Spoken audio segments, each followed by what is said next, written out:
KW Continente presenta los análisis y comentarios del ingeniero José Isabel Blandón y Fernando Correa. Muy buenos días, Panamá. Hoy es jueves 11 de noviembre. Usted está viendo Next Canal 21 y nos escucha por KW Continente. Es un día en el que empezamos con esa declaratoria de no culpabilidad del expresidente Ricardo Martinelli. ¿Qué esto va a tener pues, en todo el mundo político nacional? ¿Cuáles van a ser las secuelas de este fallo? En un momento en el que el presidente se reunirá hoy con los miembros del CUCO, de esta coordinadora colonense. Hoy también, Europa recuerda pues, los 103 años de la finalización de la Gran Guerra. Hoy, pues, por eso es el Día de los Veteranos en los Estados Unidos. Hoy también un día en el que Estados Unidos anuncia sanciones contra Nicaragua después de esas farsas de elecciones del pasado fin de semana. Un día también en el que pues, realmente valía la pena esa declaración de la Embajada de los Estados Unidos sobre las precauciones que hay que tomar en lo que debe ser estas medidas de seguridad en nuestro país. 2 americanos asesinados en las últimas semanas. Un día en el que pues, ya nuestra selección, como acaban de ver, está en Honduras, en un juego básico, un juego realmente clave para nuestra clasificación hacia Qatar. ¿Podremos recuperar esos 3 puntos perdidos en San Salvador y pues a ganarlos en San Pedro Sula? Recuerden, ese es un juego que va en exclusiva aquí por las pantallas de Next TV. Don José. Buenos días, Fernando. Buenos días. Buenos días a toda nuestra audiencia. Oye, que nos sigue. antes, José, quiero decirle a los televidentes, aquellos que fueron y que recuerdan pues, a don Simón de la Rosa, su sepelio va a ser mañana, viernes 12, a las 2 de la tarde, en la iglesia de la Santísima Trinidad. Esto es en Betania, su parroquia, enfrente de la dulcería Momi, en el área del Dorado. Buenos días a toda nuestra audiencia que nos sigue en KW Continente Radio y en Canal 21 Next TV. 11 de noviembre, mire qué rápido pasa. 11 del 11. 11 del 21. El único que no es 1 es el 2, el 21. Casi todo Capicúa, pero bueno, que quedó el 2 en colado. Felicidades a todos. Pasamos el 10 de noviembre. Siempre bueno recordar a la heroica Villa de Los Santos. Oiga, lo primero que quiero decir es felicitar a José Luis por esa entrevista hermosa que nos regaló hace unos minutos con la joven Milagros Salcedo, una muchacha que no ve, pero que con ese espíritu de valentía, ella y su hermanita, sí, nos deleitaron en el Rommel Fernández, presentándose ella, ayudándola con una coreografía perfecta, decía. Sí. ¿No?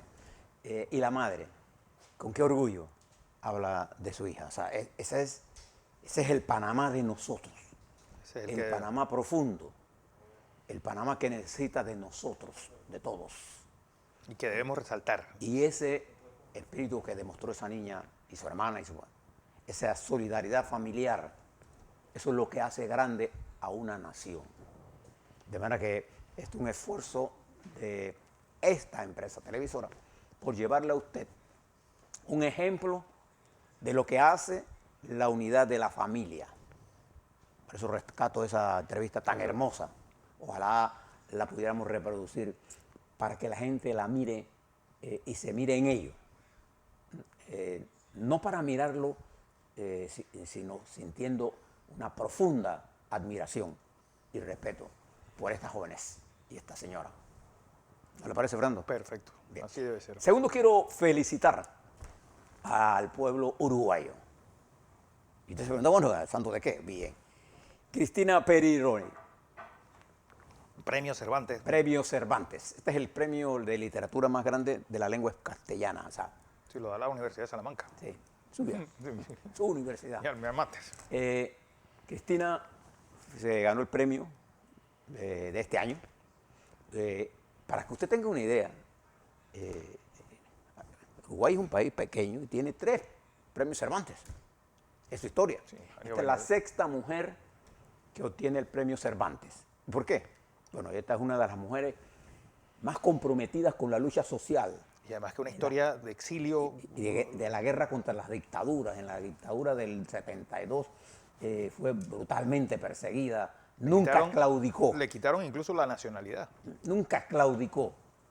Cortázar decía que con ella renació la literatura del cuento corto. El cuento corto, la literatura en la que ella se especializó, que ella decía que le gustaba más la poesía que el cuento corto, porque ella es una especialista en la redacción y en la prosa, periodista, militante. Le una quitaron gran la mujer. nacionalidad, la uruguaya. Ella la quitan y la devuelven en 1985. Una gran mujer, y su saludo al pueblo uruguayo y al pueblo latinoamericano, pero ella es una expresión suprema, ojalá. Un saludo. Sí. Una mañana así. Es importante. Fíjese, Panamá, y mire esta mujer, Premio Cervantes, ella fue una defensora de esta familia que José Luis nos presentó en la mañana de hoy. Que hay una anécdota interesante de ayer, porque el anuncio se lo dan en el hospital. Y cuando llega, ella le da un ataque de asma, y cuando se despierta, le dice la persona, dice que era una persona con unos bigotes muy tupidos, y le dice, tengo una buena noticia que darle. Dice, espero que no sea que usted me da el boca a boca. Entonces dice, no, acaba de ganar usted el premio Cervantes, porque es una mujer de 80 años ya. Sí, nació en 1941. Esta es una mujer extraordinaria. Los que no han leído de ella, procure leerlo. Y junte estas dos experiencias que le presentamos en la mañana de hoy, como un regalo para levantarle a usted el espíritu de las cosas que tienen valor, no monetario, sino valor espiritual, humano. Saludo al pueblo uruguayo, a ese gran pueblo, amigo. Hay unas noticias que usted debe conocer hoy, porque son noticias que marcan al mundo y que nos marcan a nosotros. También una de ellas es que hoy nuestra selección sale al campo del Olímpico, que es el... Sí, bueno, mañana es el juego, pero hoy sale a reconocer el a campo. reconocer el campo. En un juego que es importante. Usted sabe que el premio Cervantes lo entrega el Ministerio de Cultura y Deporte. ¿Por qué? $145,000. Sí. Coiro, perdón. Cultura y deporte son dos cosas que están asociadas porque mente sana en cuerpo sano. Y para tener el cuerpo sano hay que hacer ejercicio y para tener la mente sana hay que leer, estudiar, leer. Nunca se lo olvide. Así como para combatir el virus hay que vacunarse, leer, ejercicio. Sencillo. Bien. Le decía que frente a esto hay noticias que usted debe conocer así de mano. ¿Por qué? Porque nos van a impactar a nosotros. Dos. ¿Quiénes son las dos economías más importantes del mundo en este momento? En primer lugar, la economía norteamericana, sin duda alguna. Más poderosa la economía de los Estados Unidos, sin duda. En segundo lugar, nadie pensaba hace unos 30 años que China iba a ocupar el lugar que está ocupando ahora mismo. Es la segunda economía más importante del mundo, una fábrica de producción, no solamente de economía, en tecnología, incluso en armamentismo que tanto nos preocupa a todos. Porque la guerra armamentista lo único que hace es desviar recursos de donde no deben estar. Tenemos tantas armas que va hasta una sola dotación para eliminar el planeta. ¿Para qué queremos tantas? Bien.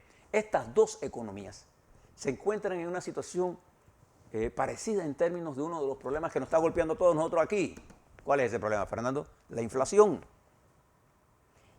Para el mes de octubre se reporta que la inflación anualizada, no es la del mes de octubre, la anualizada en la República Popular China se eleva a 13,5%.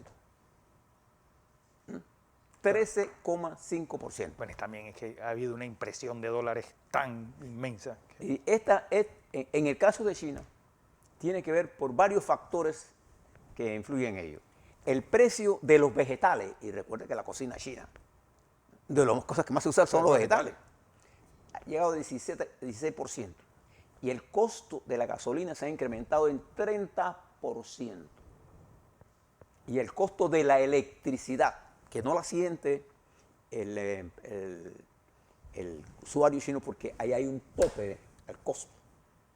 Pero cuando ese tope las empresas no pueden llegar y van a perder plata, dejan de generar, y se ha creado una especie de desabastecimiento de energía eléctrica y cierre de fábricas. El Producto Interno de China ha caído. Desde hace tiempo que no caía, ha caído con respecto al año anterior, incluyendo la pandemia, en el 20. Esto es que prestarle atención, porque además China está impactado todavía por el COVID. Y se está produciendo una deficiencia de abastecimiento.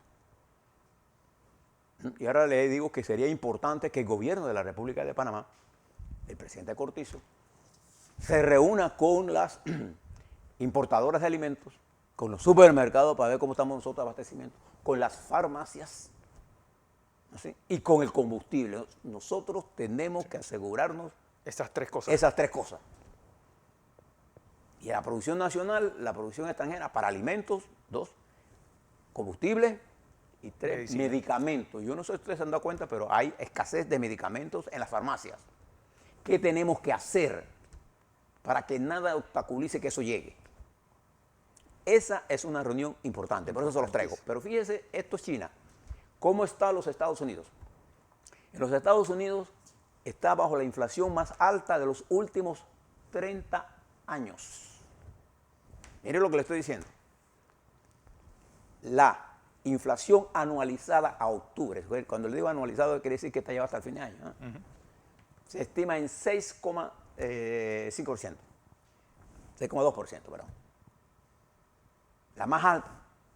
¿Qué impacta? Alimentos, el precio de la carne, de los huevos y de la gasolina. Carne, huevos y gasolina. Esto es lo que más impacta. Entonces, y de la vivienda. Sí, los materiales. Pues. Entonces, ¿esto qué importancia tiene para nosotros? Porque cuando Estados Unidos tiene inflación, nosotros también tenemos inflación. Generalmente cuando Estados Unidos estornuda, nosotros nos resfriamos. Y nosotros hemos tenido estabilidad porque los Estados Unidos ha tenido entre los últimos años una... Sí, no tenemos el mismo ciclo económico. Pero además ellos tienen una inflación baja, nosotros. Preste la atención a estos fenómenos, porque dentro de la cadena de suministro del presidente, Biden estaba ayer, ¿sabe dónde? En Baltimore.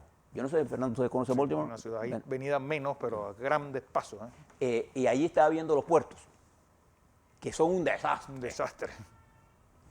Yo creo que ustedes, Baltimore es la quinta esencia de desastre portuario en términos No, de eso. desastre citadino, es decir, cómo se perdió una ciudad. Entonces, él estuvo allá y allá dio un discurso para decir que para él la inflación era una de sus metas más importantes para combatir. Entonces, usted mira a estos dos grandes afectados y entonces usted dice, si usted junta, ahora si usted junta las dos economías, el efecto de ellas en el mundo es imparable. Por eso le estoy diciendo, nosotros tenemos Es el que asegurar, 40% del PIB mundial, son esas dos economías. nosotros tenemos que tener cuidado con el suministro, porque lo importante ahora es tener gasolina, medicina y comida. Bueno, van a tener una conversación telefónica el presidente Biden y el presidente Precisamente, Xi Jinping. en el marco de todo esto, hoy, jueves, termina el pleno del Partido Comunista Chino. Le dije que es un pleno de 354 personas, cerrado, nosotros sabremos lo que ellos nos quieran informar, en la que se va a exaltar, ese pleno está elevado a pleno histórico. Le decía Fernando el martes a nuestra audiencia que este es el tercer pleno histórico. Uno fue el pleno del 45 con Mao Zedong, la otra fue con Deng Xiaoping en el 81 y ahora en el 21, porque al señor presidente Xi Jinping se le vencería, no podría correr el segundo. Pero ya hay un cambio en la Constitución y este pleno está dirigido a fortalecer el liderazgo absoluto de Xi Jinping, que incluso en el próximo Congreso, en el 20º Congreso del Partido Chino, que será por allá por noviembre del año 22, ahí se va a asegurar su reelección. De hecho, no hay nadie que le haga sombra a Xi Jinping en China en este momento. Entonces China, con ese desarrollo y esa nueva agresividad, porque fíjese que durante los últimos años Xi Jinping ha llevado a China a un punto de desarrollo económico, pero a un punto de protagonismo mundial nunca tenido, ni en la época de Mao Zedong. Nunca. En la que incluso el rofeo, ese que nosotros llamamos los panameños, ese permanente, dime que te digo, te ve a China respondiendo tú a tú. No, y además que incluso protagonismo en aspectos en los cuales Estados Unidos era hegemónico, en el cine, en ciertos aspectos culturales, en armamento. Y decir, no es la China pasiva. Que era la fábrica de chécheres del mundo. Es decir, ahora mismo estamos fabricando ya tecnología sofisticada. Sí, China habla siempre de la cooperación internacional, pero a eso inmediatamente monta un reto a esa cooperación con la ruta de la seda, ¿se acuerdan? Inversiones en 60 países del mundo y tratando de llegar a más países para hacer más hegemónica su presencia global, compitiendo con los Estados Unidos, y ahí el conflicto geopolítico. Sí, ¿se acuerdan hace unas semanas que estábamos hablando, José, y perdona que te disculpa? No, perdón. Que en el año 2002, el 95% del mundo tenía a Estados Unidos como su principal socio comercial y hoy día solamente el 20% de los países del mundo tienen a Estados Unidos, el resto tiene China. Eso es lo que se ha avanzado en estos 20 años. Y es por eso que usted debe tener, entonces, le doy estas dos potencias, porque ambas, los Estados Unidos es nuestro principal socio estratégico y China es uno de nuestros principales socios económicos para el uso del canal y para compra y venta de nuestras mercancías y de inversiones. Entonces, es un equilibrio que tendremos que saber jugar sin olvidarnos de cuál es nuestra posición geopolítica y nuestra posición estratégica. Les cuento estas dos cosas porque la nueva China no es la China de la cooperación, no, esta es una China beligerante. Taiwán, mira la posición que ha adoptado, en Hong Kong hizo lo que dio la gana, liquidó ese momento. Yo le dije que lo iba a liquidar, lo liquidó. Lo liquidó. Mire la confrontación que tiene con Australia. Y por eso surge esta alianza inglesa, australiana, norteamericana. Y por eso, ayer, la señora vicepresidenta de los Estados Unidos, Kamala Harris, se entrevistó con el presidente francés, Emmanuel Macron, que se sintió y planteó con claridad que esta alianza entre Australia, Inglaterra y Estados Unidos, al margen de Europa, del resto de Europa, le creó muchos problemas y Biden tuvo que hablar con él. Bueno, la señora vicepresidenta de los Estados Unidos habló con Macron para afianzar una relación de comercial, estratégica, política y militar con Francia, ayer, presencialmente. Fíjense cómo está el mundo. Pero además, otra noticia que usted debe saber es que el presidente Biden, el presidente de México, Manuel López Obrador, y el primer ministro de Canadá, Trudeau, tendrán un próximo encuentro para ver todo lo de el comercio, motivado por dos elementos nuevos: la migración y el efecto que está teniendo en los Estados Unidos la escasez de trabajadores, igual que lo está teniendo en Inglaterra, y el problema que ha generado la reforma energética del señor presidente de México, que contradice el espíritu y la letra del Tratado de Libre Comercio que con Trump se renovó.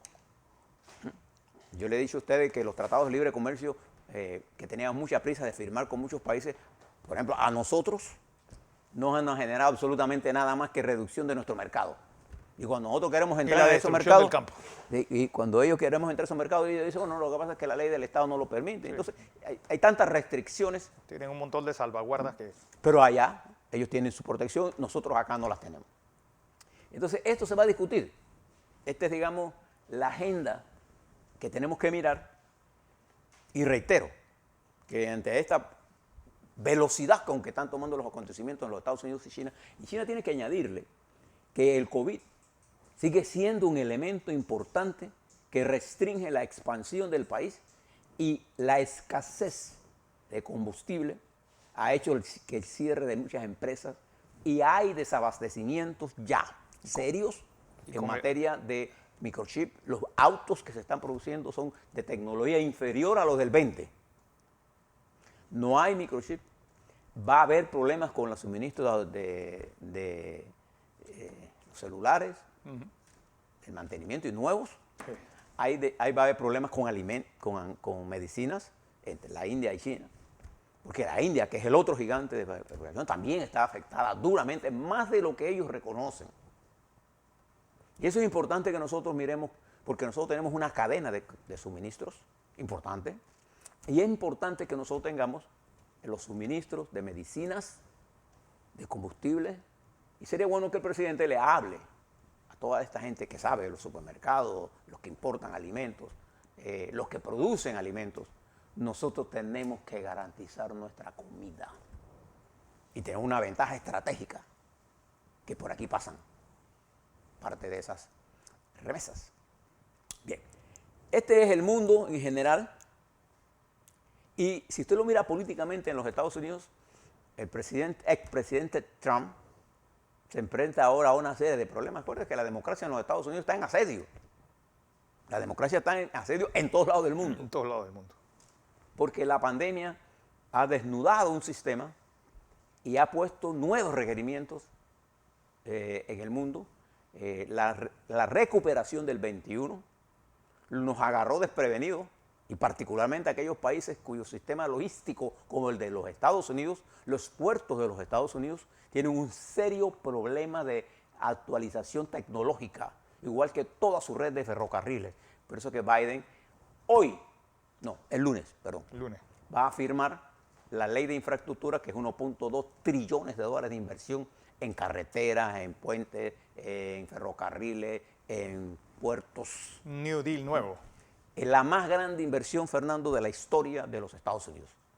Y ya eso tiene para nosotros un efecto importante, porque los metales comienzan a subir, se requiere pase. Nosotros somos un punto de eficiencia para comunicar el este y el oeste más barato, más rápido y más eficiente que los Estados Unidos. Eso nos da una ventaja. Por eso que cuando usted vea la comunicación que hizo los Estados Unidos ahora con respecto a las restricciones de no venir a Panamá, esto no es que los Estados Unidos lo hizo por un evento A. Esto es una cosa que se llama un procedimiento operativo normal. Cuando en un país se asesina a alguien de ciudadano norteamericano, se eleva el nivel de alerta. Eso lo hace Estados Unidos en una forma automática, no lo hizo porque está en contra de Panamá. Yo lo que quiero es que quitemos el morbo de eso y veamos que ellos lo están haciendo para proteger a su gente. No quiero decir que no hay un problema de seguridad, no quiero decir eso. Bien. Veamos algunas cosas rápidas de nuestra América. Recuerda que este domingo hay elecciones en Argentina, legislativas.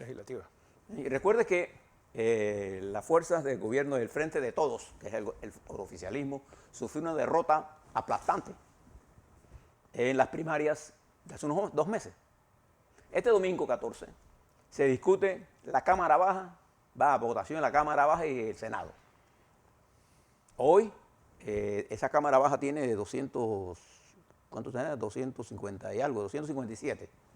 Hoy el oficialismo tiene 120 y el macrismo, para darle un nombre al Frente de Todos, tiene 115. Pero donde está la discusión en el Senado, donde el oficialismo tiene 41 de los 72 senadores. O sea, tiene una mayoría sólida. Pero esa mayoría es la que está en discusión este domingo. ¿Por qué? Porque si Fernández pierde esto, se va a encontrar con un Senado hostil, el mismo problema que tiene el presidente de Ecuador. Entonces estas elecciones son importantes. Fernández ha tomado una serie de medidas. Vamos a mirar qué pasa en esa elección que va a determinar el grado de estabilidad de una de las economías más importantes de esta región, que es la Argentina, y que se encuentra asediada a la democracia, pero también se encuentra bajo severos problemas económicos con una inflación que sobrepasa el 50%, Fernando, y que ya la evaluación de la moneda, el peso argentino, sobrepasa los $100, los 100 pesos por dólar.